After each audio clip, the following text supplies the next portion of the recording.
So, let's see, we did pick up some new weapon upgrades. We need, what, one more shotgun damage upgrade before we can get extra rounds. We really like that, because we are running out of ammo very quickly on our Get the Plasma shotgun. Armor upgrades, we did now just pick up additional damage protection, the 40% to shields, barriers, and armor. And that's awesome. I'm actually curious to see before and after for that. Let's see. So we are on 325 barriers. 325. Then if we do this upgrade here, we'll definitely do. We have the resources to do it. We go from 325 up to 350. So 25. 25 extra barrier. Not bad. Not bad.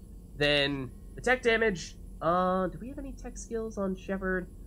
I think technically, no pun intended, the flashbang grenade, maybe? I'm not sure if that's technically a tech ability or if it's just a generic combat ability. Obviously, we're not using that anymore, but previously that was our bonus power. Reeve is a biotic power. Everything else we have is either biotic or combat. So yeah, we ourselves don't have any tech power abilities, but our squad mates certainly do. So let's see, it is Element 0, and we still have a ton of that. So yeah, let's do it. Absolutely. Anything else? Before we look at ship enhancements, let's see, the prototypes. Anything new there? Don't think so. I mean, I was saying how we might even want to retrain our powers just because, as I was revealing to you before, when it came to our abilities for Shepard and the whole squad incendiary ammo thing, how we were gradually building up to that until eventually we could get all the way up to 4 so we could give everyone the squad ammo for incendiary ammo. That was in large part specifically for that mission that we just did, so that even if we took a team that had no teammates that had any ammo abilities, we could then supply for the rest of the group. So now that we've already done that, we may not need it anymore, because we do have a lot of teammates, of course, that have ammo powers. Generally, those that have them, we've prioritized that ability. So it may mean, I mean, if we take that off, we get 10 extra skill points in total we could spend elsewhere, which would be pretty sweet to further upgrade Reeve and Pull. Those would be the key things we'd like to do. But, I mean, it's not urgent at the moment. We could still afford upgrading either Pull or Reeve right now, so, you know, maybe we'll wait before we do anything too brash there. But, then the ship enhancements, as I was saying, at least some of them, like enhanced mineral scanner, we don't really ever care about this, or extended fuel cells. It doesn't really matter to us, because these are just purely for convenience. Heavy ship armor, medbay also just purely for convenience, but heavy ship armor, multi-core shielding, Phoenix cannons, those are things that, although initially we said, at a later time, they are still extremely important. Extremely important. It was just they weren't that time sensitive.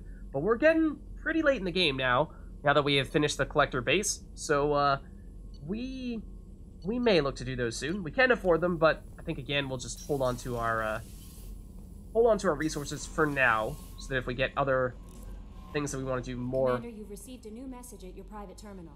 Thank you. If we find other upgrades that we want to upgrade immediately, then we still have the resources to do that right off the bat. Let's see, so we got some messages, you say. Thank you from my daughter. From Diana. Commander Shepard, Arya Talok told me where you sent this. Told me where... Oh, where to send this. I'm Neff's mother, Diana. Neff was the daughter... Neff was the person who Morinth killed during Samara's loyalty mission. The person whose room we investigated, we actually spoke to her mother. Her mother was grieving at the time. Was very, I mean, we of course tried to, console her to the extent possible, but she was very open to letting us investigate the room and eventually bring Morinth to justice, so that worked well. We talked when you came to investigate her death. Arya also told me that a dead Asari woman was found in one of the wealthy apartments, that she was the one who killed my daughter. Thank you. I don't know who brought you into my life, but thank you for avenging my daughter. My Neff deserved better than this. I couldn't give it to her, but you at least killed the person who took what little she had away. Gratefully, Diana. So again, that is follow-up from Samara's loyalty mission. And, let's see. Other than that, like we're probably good here. And at this stage, I mean, I don't know. Kelly, we have anything else? You had me so worried when you were trapped on the collector ship. Thank goodness for Edie. I mean, Edie did seem to help us out on a few occasions there, hacking through some walls. And, I mean, there were times when we probably would have faced wave after wave of collectors, but, this is so snarky. You do care. Worrying? She's technically supposed to be a social worker, right? And, oh man, I mean, I'm especially surprised because this is in the top half of the dialogue wheel, which generally means that's supposed to be a Paragon response, and this is just so snarky, it sounds like this would be very, renegade, but I'm curious how Shepard plays this one out. That sounds like more than just professional concern, Kelly. You're more than just my commander. You're my friend. Edie brought you back to me.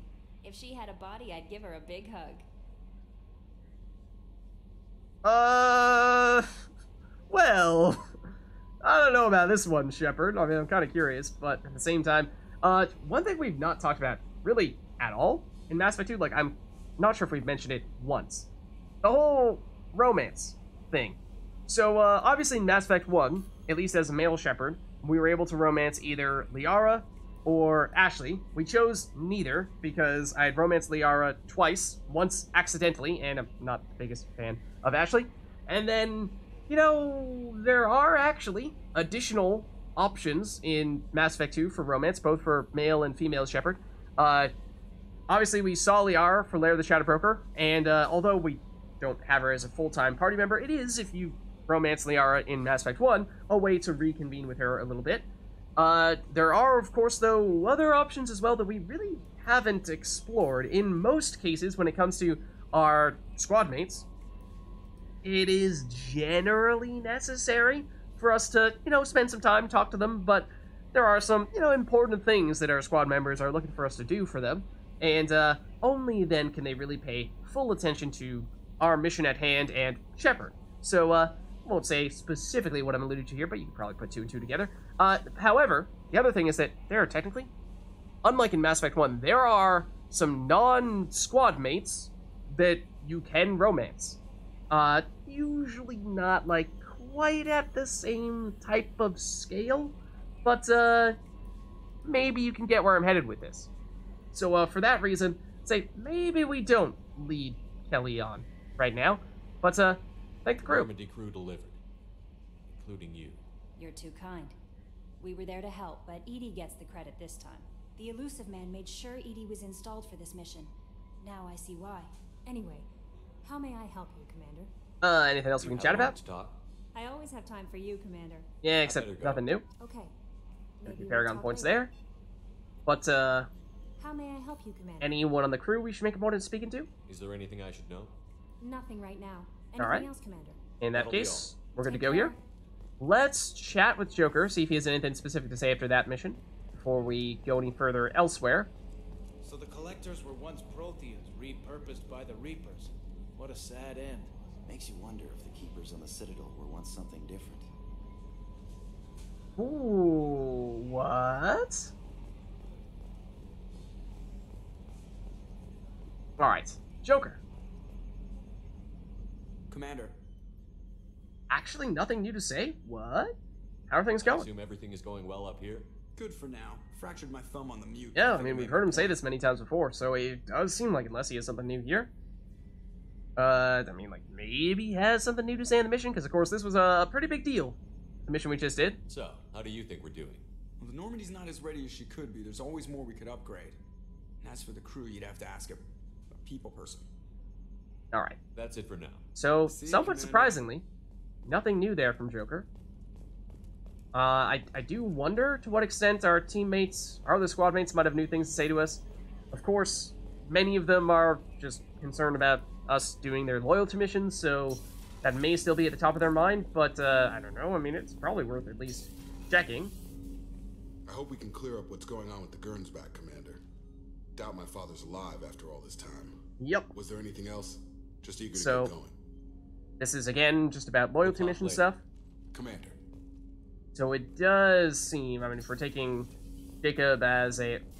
Excuse me? If we're taking Jacob as a litmus test for the rest of the squad, then... Or we can also ask Morden, but I imagine probably going to be the same thing, where he doesn't have anything specific to say about the collectors because he's still worried about us completing his loyalty mission. Still need to get to Tajanka, Shepard. Yep. My student's being held by Bloodpack.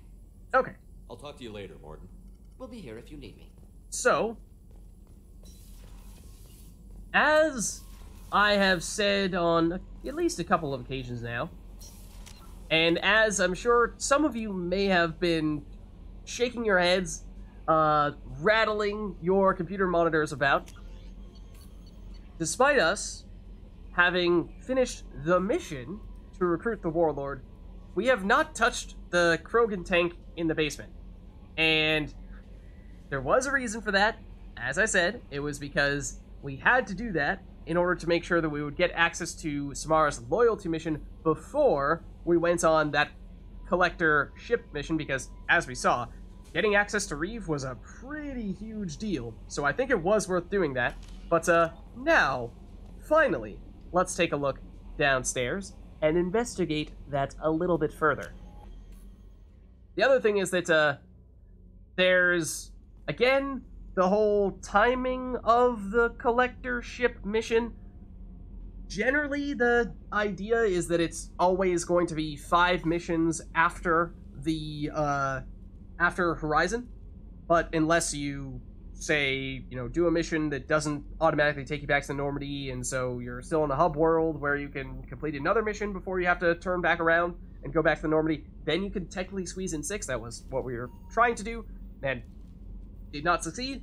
But the other thing is that there's some people who speculate that by not doing anything with the Krogan tank, that that may also have a non-zero chance of extending the amount of time you have before triggering that mission. So that was another reason why it was something we were looking to do.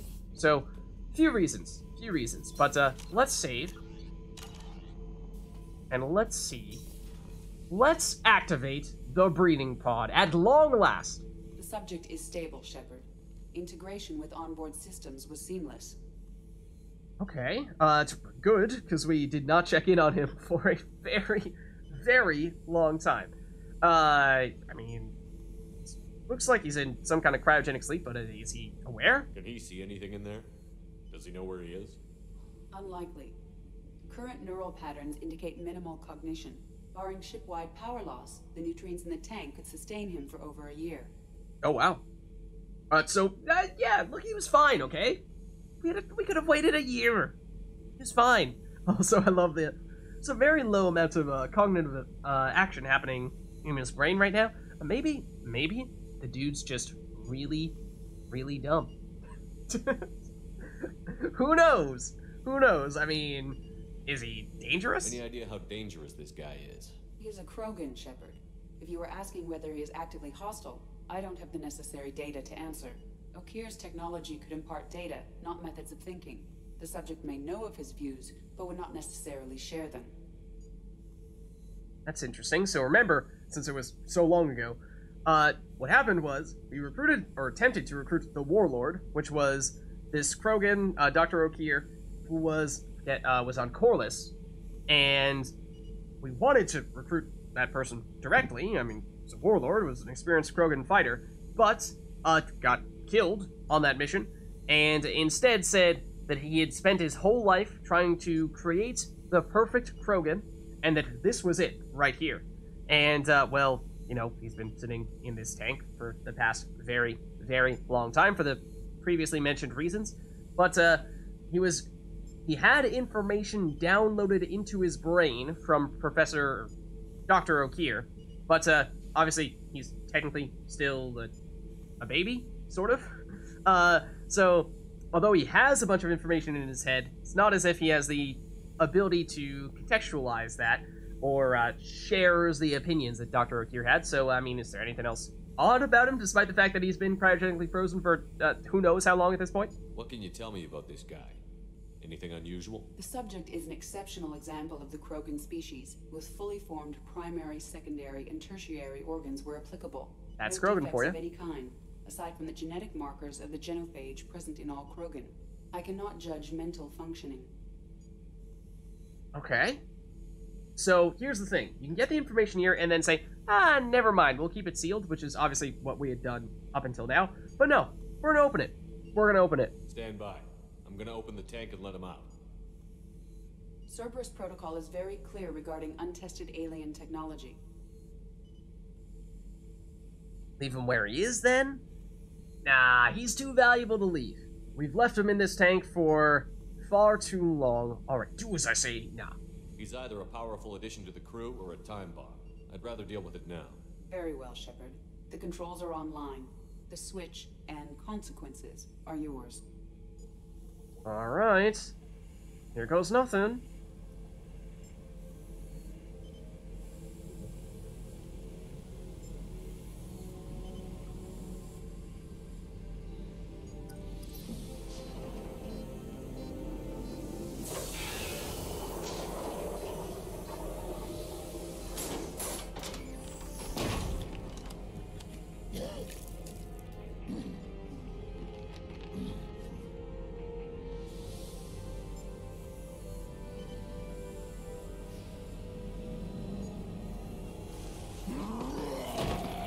Oh! Human. Male. Correct. Before you die, I need a name. Excuse me? No, you will not be killing us? I'm Commander Shepard, and I don't take threats lightly. I suggest you relax. Not your name. Mine. I'm trained. I know things. But the tank, Okeer couldn't implant connection. His words are hollow. Warlord, legacy, grunt. Grunt was among the last. It has no meaning. It'll do. I am Grunt. If you are worthy of your command, prove your strength and try to destroy me. Not sure that's how that works, but also why Grunt? You wouldn't prefer Okeer or legacy? It's short. Matches the training in my blood. The other words are big things I don't feel. Maybe they fit your mouth better. I feel nothing for Okeer's clan or his enemies. I'll do what I'm bred to do. Fight and determine the strongest. But his imprint has failed. Without a reason that's mine, one fight is as good as any other. Might as well start with you. Phew, okay. So yeah, you know, this whole thing where, yeah, sure, you know, it might be a Krogan gigantic killing machine that we're releasing on the entire crew, but, we'll be fine, right? Never mind the fact that, yes, he is, in fact, threatening to kill us several times over here. But no, join the crew. We'll be fine. We'll find, you know, whatever the right purpose is for you. I have a good ship and a strong crew. A strong clan. You'd make it stronger. If you're weak and choose weak enemies, I'll have to kill you. Our enemies are worthy. No doubt about that. That's acceptable. I'll fight for you. I'm glad you saw reason. Offer one hand, but arm the other. Exactly. You might have seen that pistol pointed at his chest. If I find what I want, I will be honored to eventually pit them against you. Alright. Well, got some Paragon points. We also now have freed Grunt. Suppose we can try chatting with him again. Shepard. I mean, let's talk. Just checking in, making sure you're acclimatizing. Humans talk too much. Like the tank. Come back later. Okay. I mean, upgrades. No. What do you know about the mission? Person who we quite literally just freed from this tank. What are your thoughts about our mission?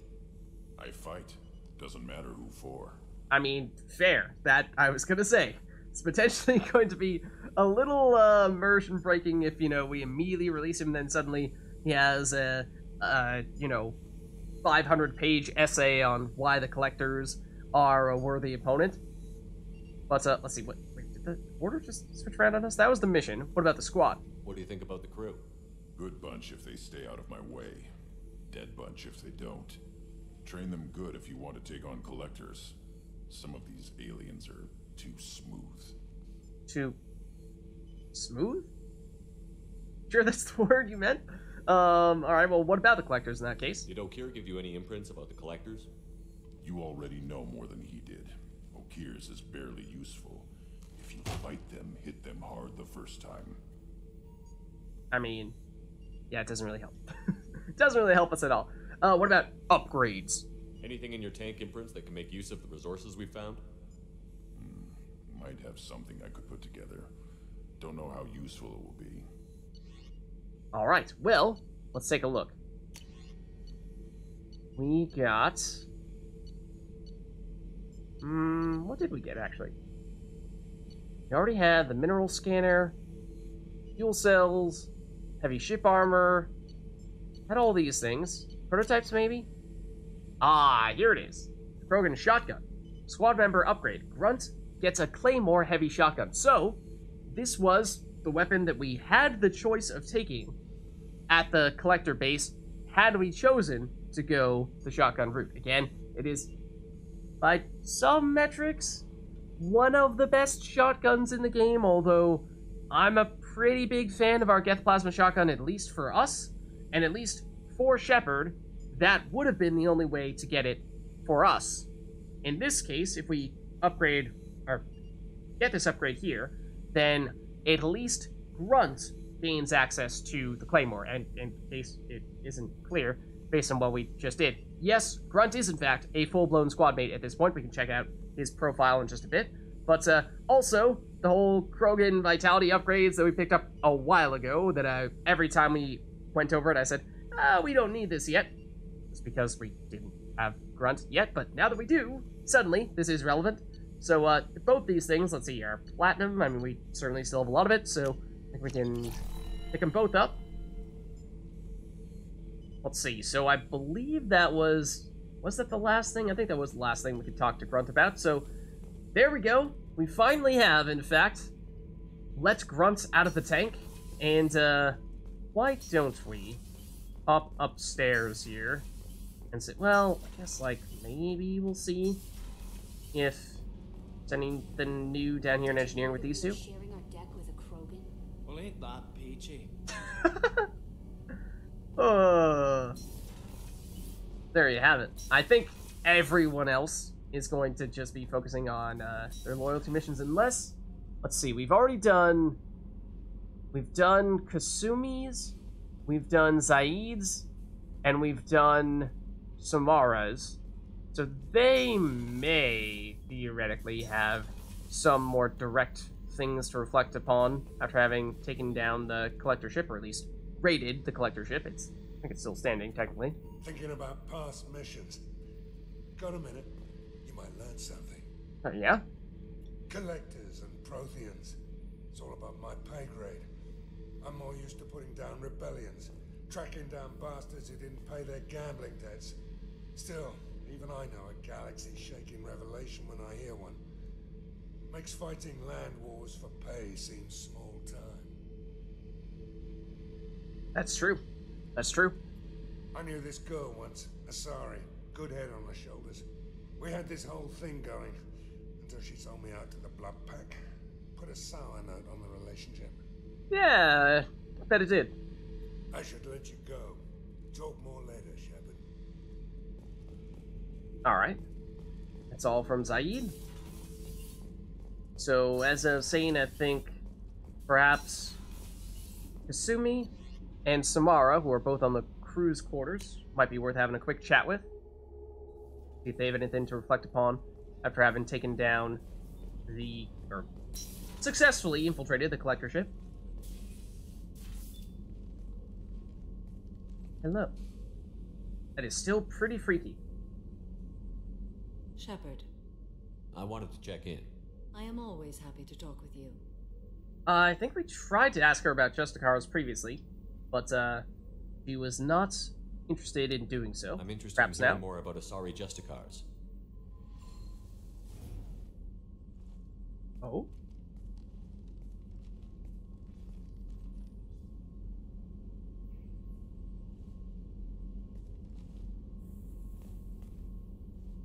We hold a unique place in Asari culture. Justicars are from another era. Young Asari grow up watching Vids about our adventures. Pure fiction, of course. Some Asari are uncomfortable with us. but so few Justicars exist that most have never met one. I'm actually curious how many there are. Yeah, like what exactly is the rarity of Justicars? There were only a few Justicars?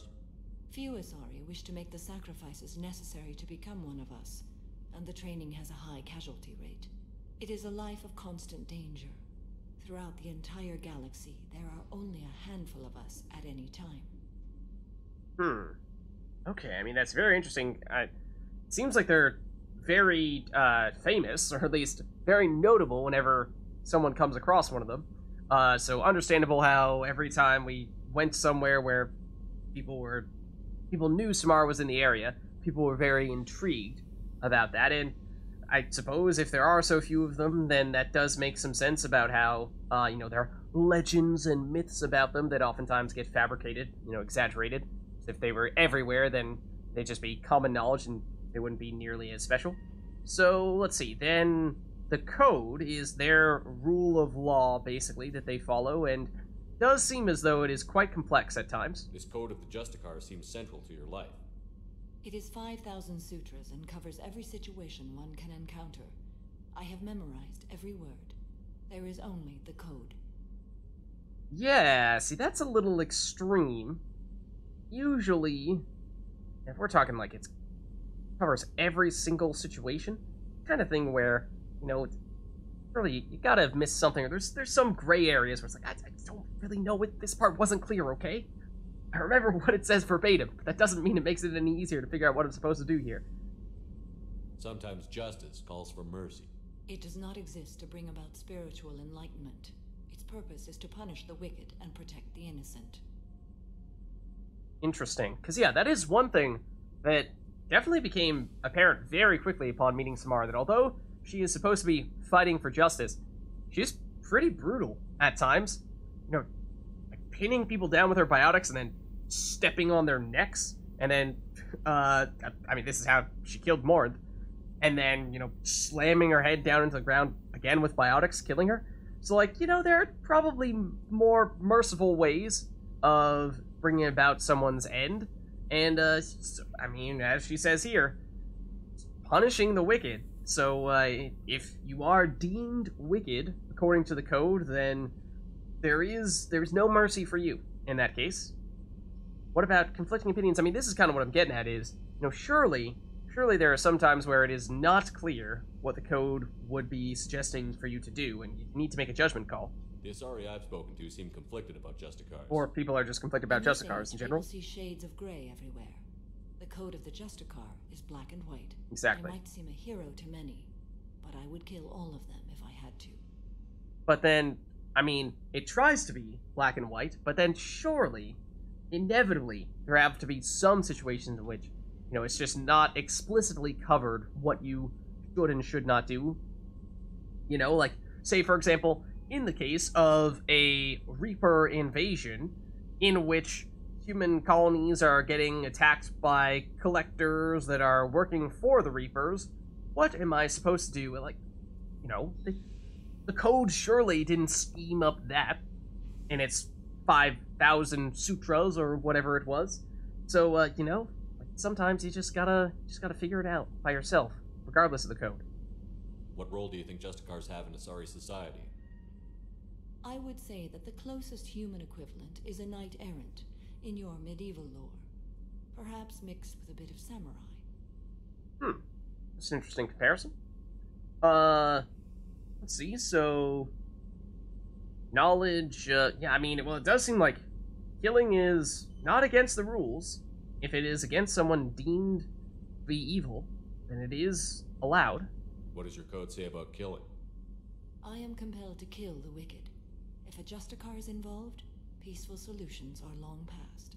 Yeah, that's the thing, is usually, at least for us, when it comes to our Paragon playthrough, we're trying to support the quote-unquote good guys whenever possible, but usually that means being kind and compassionate, diplomatic, and, not brutally murdering people, even if we deem them to be, not so nice. But, Samara does not feel the same way there, despite her being the more, at least in her loyalty mission, despite Samara being the Paragon choice, and Morinth, of course, being the Renegade choice. So the line where, at least in Mass Effect 1, it was pretty straightforward, clear-cut. Something is very clearly Renegade, or something is very clearly Paragon. Very little gray area in the middle, whereas, at least in Mass Effect 2, that line does get blurred. Does the code forbid romantic involvement?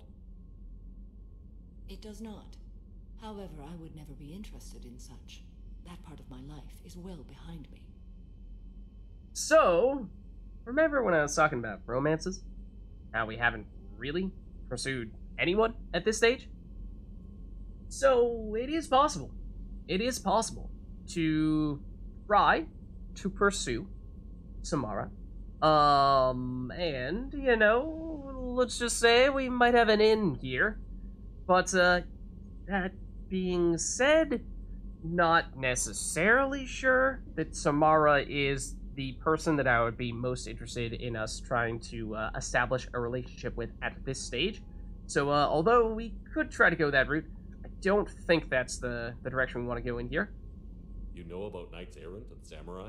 When I knew I must leave Asari space again, I studied the history and morals of new species. I mean, she's hundreds of years old. She's had plenty of time to study. Humans had not yet arrived.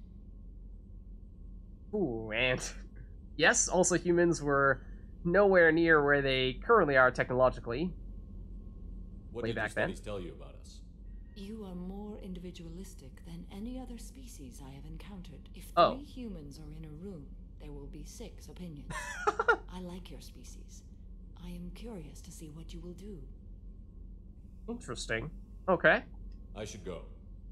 But it looks like that's about it. I'm glad we spoke. Alright, and we get a little more information in our codex about Justicars as well, but there we go. More from Samara. Then we were also saying, might be worth checking in with Kasumi. I was just thinking about you. Oh, likewise. It must have been really hard for Samara to ask you to help kill her own daughter. She told me Yeah. she really appreciated your help. As hardcore as she is, I'm not sure she could have done it without you. This one security guy keeps staring at me. I think his name is Bert. I'm used to being watched by security, but they're usually staring at my eyes or watching my hands. I might have to start cloaking through the CIC from now on. Oh. Oh. Okay. He's thinking a little bit differently, it seems. I usually travel hidden away in cargo bays. It's nice to be able to look out a window for a change. I think we've heard that one before. Come back later. Yeah. I'm sure I'll have more to talk about. Okay. Alright, in that case, I think we have likely checked in with all the crew that has something new to say, unless I thought I saw that we had an update on Garris's loyalty mission, which I was a little bit surprised about. Garris has learned the location of Sidonis, the mole who betrayed his team. He was last seen on the Citadel in company of Fade, a forger who specializes in helping people disappear. Oh, this is because we technically did go to the Citadel briefly to do some shopping, even though we weren't technically trying to do Garris's loyalty mission, and so it kind of sort of progressed this, at least to the extent that we did in fact go to the Citadel, but we did not try to pursue Fate at all. So that's why. I was just wondering, like, do we have something we are supposed to talk to Garris about with regard to his loyalty mission? But no, that's not the case. Let's head back up to CIC. Okay. Anything new, Kelly? You've received a new message at your private terminal. Really? Okay. A little surprised. We haven't really done anything since we were last here. Oh, actually, well, I mean, we did recruit, or if you want to call it that. We activated Grunts. Let's check our messages, and then we'll take a look at Grunt's stats here on the team status page. Encrypted transmission from the Elusive Man. Shepard, I see you've awakened Okir's Krogan. Okay, so that's what it has to do with. A dangerous decision, but you've got free reign on this operation. If you're certain he'll be a useful member of the team, you've got my support. We need every weapon we can get in this battle. If this Grunt proves unreliable and has to be put down, don't lose the body. He's based at least partially on collector technology and could offer useful genetic data. But again, you are in charge. Interesting. So, let's take a look. There he is. He is pretty huge. Grunt here. So he is Again, the line is kind of blurred when it comes to classes in Mass Effect 2, certainly at least compared to Mass Effect 1, but he is technically a soldier, so obviously his normal loyalty at the moment, we just released him. He's not done his loyalty mission by any means. He has Concussive Shot, which is the ability that we've seen on Garris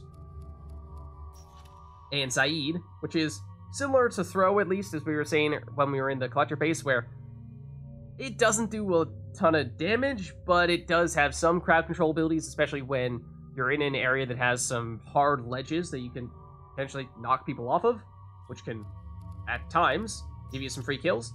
So Concussive Shot, not something we probably want to investigate, or not something we want to invest in all that much. Incendiary Ammo.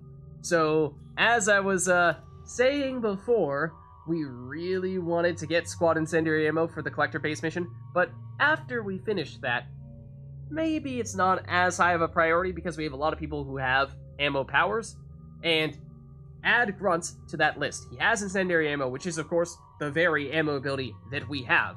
So, if we say we're to use Grunt, get him all the way up to Squad Incendiary Ammo, then he's providing exactly the same benefit that we are. Well, as long as we have Squad Incendiary Ammo as well, then there's zero incremental value coming from Grunt having it as well. So it means you could, in that case, go all out on every other ability, or it means we could do the opposite and say, okay, we'd have to reset Shepard's skills, but we can go Incendiary Ammo all the way up to Squad Incendiary Ammo from Grunt, and then rather than investing in Incendiary Ammo for Shepard, we can put more points into Reeve or more points into Pull. That could be worth doing. So, I mean, at this point, are we looking at having enough teammates that have squad ammo powers that we just don't even need them at all on Shepard? Because we have Zaid is up to Squad Disruptor Ammo. That's one. We have Garris does not have armor piercing ammo. That's his loyalty mission power, but eventually he could get added to that list. As we were just saying, Grunt, I mean, obviously he doesn't have it right now, but that's just because we haven't spent the points on it yet, but we can do it right now if we wanted to. Jacob has it as well. He was the first one that we rushed to that ability with. So, you know, having, like, for example, having 3 separate people with Squad Incendiary Ammo is silly. So, you know, at that point, somebody should get respect. Technically, we should respect either ourselves or Jacob, because, again, having him be on Squad Incendiary Ammo when we have it is now pointless. Then Jack is the other key person who, once we do her loyalty mission, will get the warp ammo power, and that is something we've been really wanting to get for the extra damage against barriers. Now that we have Reeve, it's not as urgent, but barriers have still been one of the tougher types of protection for us to break through. So, what does that leave us with? We have 1... Don't have Garris with ammo power just yet, but assuming we get it on Grunt, 2, 3 for Jacob, and eventually Jack for 4. I mean, that's a pretty large number.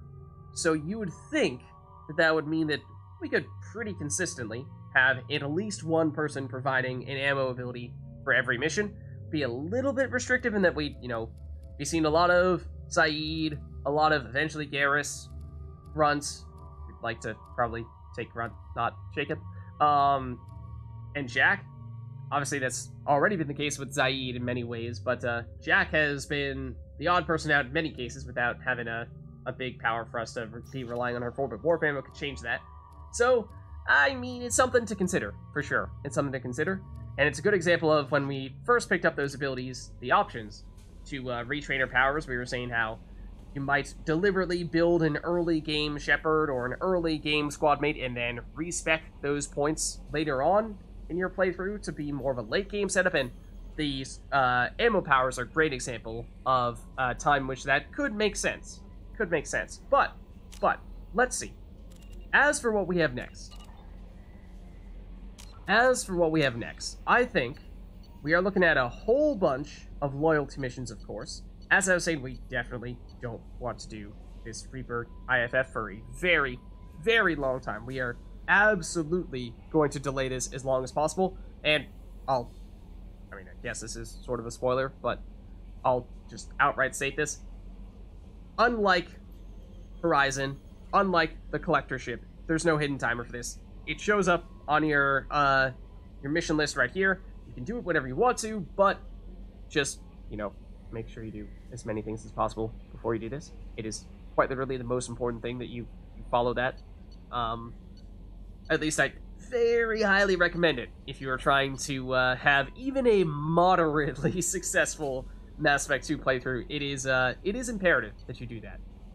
So, loyalty missions, we could certainly do one of those soon. We even have, I guess I should say, as I was saying before, that we did accidentally activate that collector ship mission 2 missions before we intended to. Somehow we did it in only 4 missions after Horizon. My intention was that rather than going straight to the collector ship after finishing Samara's loyalty mission, was that we would do Miranda's loyalty mission, which would have sent us, it's based on Ilium, and then it would have sent us back to Ilium at the end, which means we could have proceeded to do another mission on Ilium as long as we don't ever head back to the Normandy in between. So after finishing Miranda's loyalty mission, we should have been able to go straight into recruiting Thane.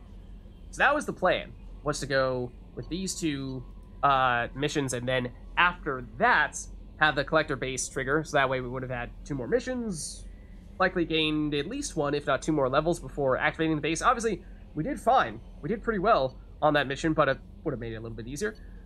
So, you know, we could proceed to do those now. However, especially after just activating Grunt, we may have some other things we'd like to do. We do still have a few side missions here. We're going to wait on arrival. That is definitely going to be something we try to wait on as long as possible. As for whether it's going to be before or after Reaper IFF, that's a question we'll answer later, I suppose. We'll make up our minds. Packages for Ish is a pretty minor one that I think we're just going to end up doing without even having to think much about it, because it involves going to the major hub places. But I'm thinking there is a key place we've not yet been to. We could just explore the galaxy a bit. We could just explore the galaxy a bit and see if we can find ourselves some random missions here or there. We did end up in the Baylor system, as it turns out, so of course we did the collector ship, and as it turns out, apparently it was over here somewhere. We have already explored this place in full. There are several systems here that we have not explored that are right next by Solveg and Talava with 0% exploration. Let's just see if there's anything else in another direction. Those could be worth exploring, at the very least, to see if there are any anomalies that could be worth investigating, in which case we might find ourselves being able to go into a small mission there. Obviously, it's been a long time since we did that, so we've been doing a whole lot of big missions. Maybe it'd be nice to just chillax a little bit with one of those. Otherwise, I was thinking there is a big place that I'd like us to go soon. Well, we are low on fuel. Let's load up a bit on that. We have a ton of credits. We got a bunch after finishing the collector base.